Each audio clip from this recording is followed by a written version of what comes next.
Olá, alunos do terceiro ano do Tavares de Souza. Hoje a gente vai revisar um pouquinho sobre as culturas ancestrais, um assunto que vimos em sala de aula.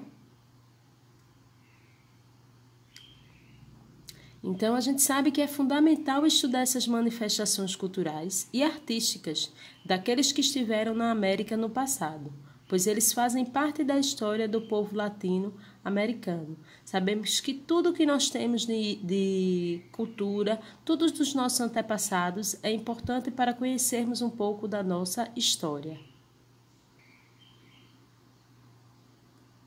Nós temos a arte pré-colombiana. Quando a gente fala de expressão de arte pré-colombiana, refere-se à arquitetura, à arte e ao artesanato dos povos nativos das Américas do Norte, Central e do Sul. Então, abrange um período que se inicia aproximadamente em 3000 a.C. e se encerra em 1500 d.C. Isso marca a chegada de Cristóvão Colombo à América, por isso que é chamado de arte pré-colombiana.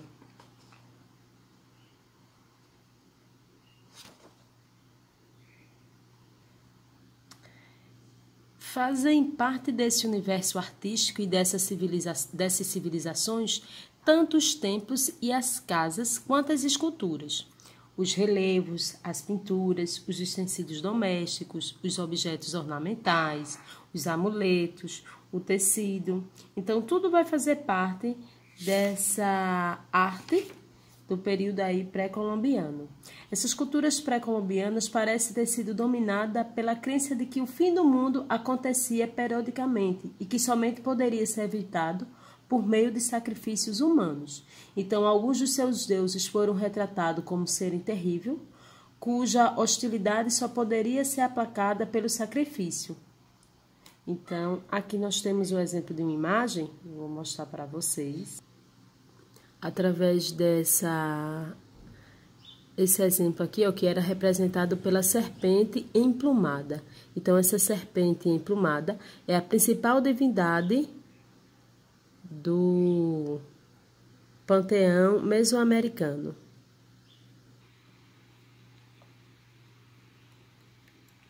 Nós temos também a cerâmica. Em muitos sítios arqueológicos foram encontrados cerâmicas globulares, zoomórficas, antropomórficas, com ornamento ou decoração geométrica, feito com linhas de corte e uma variedade muito grande de estilo. Aqui eu tenho uma imagem de uma peça de cerâmica maia. Então, a gente pode ver aí, ó, decorada e esculpida com linhas grossas. Então, os povos pré-colombianos da Mesoamérica faziam a produção dessas peças. Além da cerâmica, nós temos a escultura, certo? A escultura pré-colombiana mexicana se distingue pela sua exuberância ornamental e simbólica. Nós temos as famosas estátuas da Ilha de Páscoa. Então, foram esculpidas a partir das pedras do vulcão, o Rano Haraco, dispostas em diversos santuários, que tinham em média 5 estátuas. Aqui vocês podem observar a imagem, não é, das estátuas. Imagina, ele diz que tem em média 23 metros e está inacabado essas famosas estátuas na Ilha de Páscoa. Então, aí é realmente muito grande, né? Então, seguindo aí depois das esculturas, nós temos as máscaras e danças que também eram produzidos por esses povos. As máscaras eram bastante utilizadas para cobrir o rosto dos mortos. Elas eram grandes, com olhos e a boca feita por meio da incisão no material, então sem perfurá-lo. No canto das pálpebras e nos lábios faziam pequenos furos que eram utilizados para fixação e olhos e dentes removíveis, feito com material precioso, como pérola, jade, turquesa. A intenção realmente dessas máscaras eram ser utilizadas para substituir o rosto humano. Aqui eu tenho uma imagem dessas máscaras pequenas, certo? Aqui eu acho que dá para que vocês Observem. Era realmente para substituir o rosto, né? E para os astecas é um adorno fundamental, porque mostrava aí, operava a transmutação da personalidade, né? Da morte aí do ser humano. Além das máscaras e danças, nós temos a arte pré-cabralina. Então, a gente já percebe as manifestações artísticas desses grupos indígenas, que foi antes da chegada dos portugueses ao Brasil. Então, aí faz referência justamente a Cabral. Elas representam as tradições do meio social. A arte se manifesta em várias instâncias, como na confecção de objetos, utilitários cotidianos, utilizavam a pintura corporal, nos rituais e nos instrumentos musicais.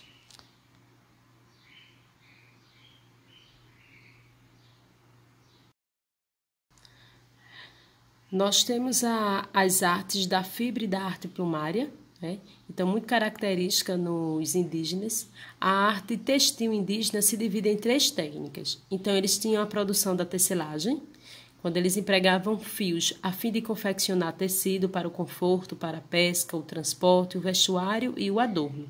Também tinha a produção de cestaria, que é uma das formas de artesanato que era utilizado para o dia a dia no transporte de alimentos e de crianças. E tem a arte plumária, que é a mais importante manifestação indígena, e pensando apenas como adorno estético, nos diademas, nos colares, nos braceletes. Então, essas 3 produções, né, a gente até hoje conhecemos, vimos que existe ainda a produção dessa cestaria, né, e também da tecelagem. Já a arte plumária sabemos que realmente como adorno, né, realmente para enfeite.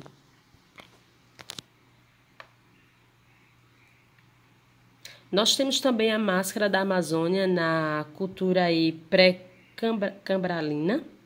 Então, as máscaras indígenas já são feitas a partir de códigos simbólicos específicos para cada tribo. Então, a gente sabe que tinha diversas tribos e eles tinham a produção de sua máscara de acordo com o seu grupo.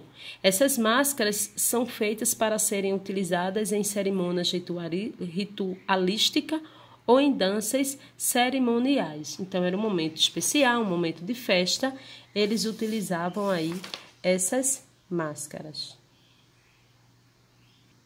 Bom, aqui a gente pode ver um pouquinho da cestaria, né?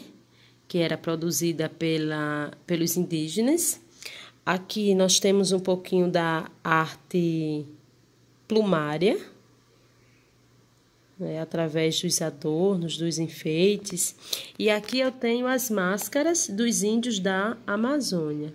Deixa eu focar aqui, que tá muito ruim a imagem, né, gente? Pronto. Então, essas máscaras é justamente com essa intenção de ser utilizada para rituais de dança, de cerimônia, certo? Então, essas são algumas produções aí, né, da arte pré-cambralina. Nós temos também as cerâmicas, a cerâmica aí marajoara. Então, os povos que habitavam a ilha de Marajó, no Pará, aproximadamente entre os anos de 1400 a 400 a.C., desenvolveram a agricultura nos solos férteis da região e produziram material de exuberante beleza. Então, eles faziam produções de cerâmica. Dentre os objetos encontrados, tinham cerâmica com estilo policrômico, caracterizado por alta complexidade.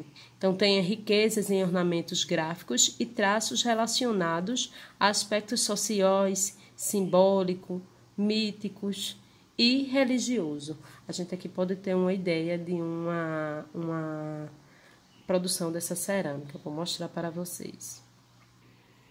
Então, aqui, pessoal, ó, uma funerária marajoara. Foi uma exposição do Brasil indígena. A gente vê que parece ser pequeno pelo desenho, mas não, é uma funerária. É realmente guardar o corpo do indígena, né, na posição fetal. Então, pessoal, além da cerâmica, né, eles também produziam, os marajoaras produziram objetos utilitários e também de uso ritualístico. Então, vasilhas, potes, urnas funerárias, estatuetas, tangas, pratos, vasos e pequenas esculturas. Então, empregando várias formas e padrões de decoração. Nós temos também a cultura Santarém.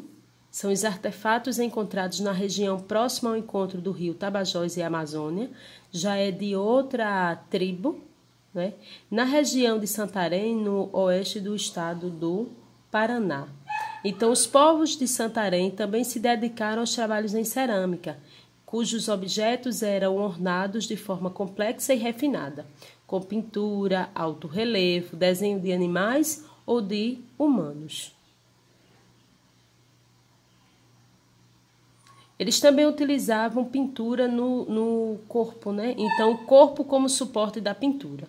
O corpo foi empregado para a pintura antes mesmo da arte rupestre, pelo homem de Neandertal. As pinturas possuem um significado cultural relevante e podiam ser usadas em celebrações festivas. Para o povo indígena, ela pode ser uma expressão de beleza ou uma preparação para a guerra. Então, a pintura no corpo tem aspectos culturais. A tinta usada pelos indígenas no corpo é sempre natural e geralmente era feita de genipapo e urucu.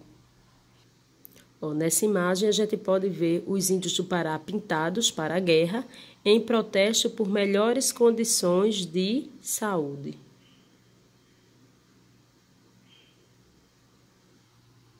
E assim nós terminamos o conteúdo dessas culturas ancestrais, né? Espero que vocês tenham aí gostado, né? Na verdade é uma revisão do que já vimos em sala de aula, certo? E qualquer dúvida estamos aqui para esclarecer as dúvidas. Então, pessoal, até a próxima!